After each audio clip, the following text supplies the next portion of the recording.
Emmanuel Grand, c'est peu de dire que tous ceux qui vous ont rencontré ou vu vos œuvres ont été séduits. On pourrait rappeler tous vos mérites. Vous êtes meilleur ouvrier de France, vous avez obtenu des tas de prix. Alors, pourquoi le vitrail ? Pourquoi pas la peinture, la sculpture, pourquoi pas, je sais pas. Je dirais pas pourquoi pas la peinture parce que je fais beaucoup de peinture, mais c'est vrai que le travail se finalise à travers le vitrail parce que c'est un médium qui est très vivant. C'est plus un art de la vibration proche de la musique que la peinture en lui-même. C'est-à-dire que le vitrail, il va participer de l'atmosphère du lieu de par la vibration lumineuse qui dégage dans l'espace.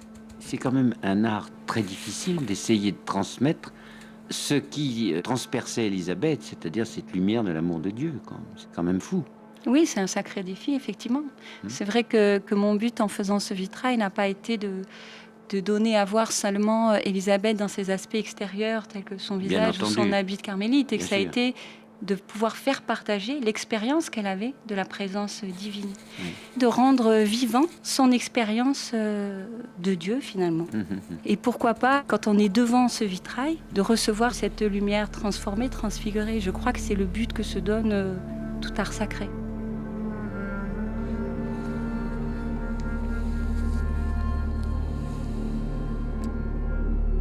Élisabeth, c'est une mystique. Elle ne parle que d'amour, avec feu, avec passion. Elle est obsédée par la fusion avec l'être aimé. Une de ses dernières paroles a été au soir de la vie, seul l'amour demeure. Oui. Donc pour moi, finalement, Élisabeth, elle est traversée par la lumière divine. Elle la transforme. Et c'est comme si cette lumière brute n'était pas perceptive finalement, et qu'il fallait que des êtres exceptionnels comme elle viennent nous la traduire, nous la donner à sentir, à voir. C'est exactement ça. Et moi, ce qui m'a touchée dans Élisabeth, c'est que finalement, c'est exactement le rôle d'un vitrail dans une église. C'est-à-dire que le vitrail, il est traversé par la lumière, une lumière qui est brute au départ. Donc le vitrail, le verre tamise, transforme et crée justement cette atmosphère dont on parlait à l'intérieur de l'église, une atmosphère qui doit être favorable finalement à la prière.